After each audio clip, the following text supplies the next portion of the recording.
The bicycle question. It's a question that has many different impacts and many different audiences. But today, we're going to talk about the Texas A&M administration's course of action and the impact that they will have on everyone through the large scope of capabilities that they have at their disposal. To begin with, I'd like to explain the simple parts of their course of action broken into two parts: bicycle related construction works and an additional bike hub. Now, to the first point of bicycle related construction works, it's quite a simple question, really. If the university wishes to allow more bicycles to be on its campus, and it needs to undergo a few simple changes, such as painting more bike lanes across the street sides. Now, this sounds to be somewhat trivial and, if not, not needed.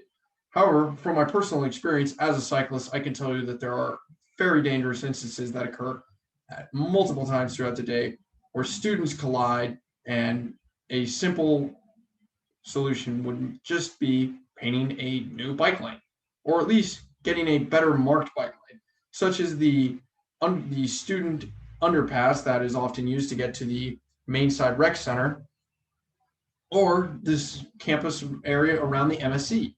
These large sidewalks offer perfect spaces for cyclists. However, they have to weave in and out of students, and they create a danger to themselves and others. Simple way to fix this would, of course, be just painting a simple bike lane. That's all it has to be. It doesn't have to be a full construction of a bike path. And the additional construction that they need to undergo could be quite simply noted here on the photo on the left: additional bike racks. As can be seen in this one, there are many bikes on not enough racks. And this is quite a problem for a lot of students, and it's also a main reason that some choose to leave theirs at home. At Oregon State and UC Davis, two campuses that I have intimate knowledge of from my attendance there, both of them made sure that each building had its own bike rack in front of every entrance. Now, this didn't mean that they got rid of the other methods of transportation that also would drop students off around these buildings, but it did mean that cyclists didn't have to undergo long walks to get to their bicycle in between each class. These bike racks are simple solutions that would also mean, through the use of increased use of bicycles, that we could get rid of some of the mass transit options that we have available at our disposal currently, where we have several buses running on the same line, yet only one ever is full.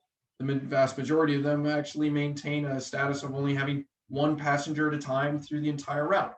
I can tell this from experience from my time of commuting every morning to the George Bush School of Economics and Public Policy campus, and I am being the only person to ride on the bus to my class.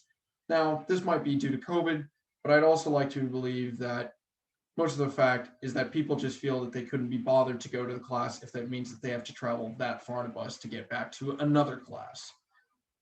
Now, these construction projects qualify as fairly simple things, and through the use of decreasing the use of mass transit and increasing the money spent for bicycle related construction works, we would be able to see a sizable improvement in the quality of life of all of our students, as now everyone is getting outside and getting active, as well as building a larger community. And that's something that I'd like to detail in my second point here, which is quite simply the construction of a true bike hub. Now, there is one over by the residence hall, but you have to book an appointment. It's always closed, and the staff there is often on a time constraint, so you don't often get the exchange of knowledge that you'd like to receive. The construction of an additional one, or at least a larger one, that is truly student staff throughout the year, would allow for all students across the campus to engage in a community building event that I believe is a core mission of Texas A&M University, where the university proposes that each Aggie get closer to each other. Through the use of these two simple things, we can understand that bicycle transport is here to stay. It's also something that the university, faculty, and students are becoming more aware of as we see more and more VEO rides appearing all over the campus. If the university embraces this, they will meet a core requirement for themselves and the rest of our community globally by reducing emissions, something that one of my other colleagues will get to shortly. However, to keep it short and simple, through the use of bike-related construction works and bike hub construction, we can not only bring the community closer together, but we can make it a safe community for all involved: pedestrians, private transit, mass transit, and cyclists. The administration has a simple set of choices here that will allow them to raise the quality of life of everyone involved. Thank you very much.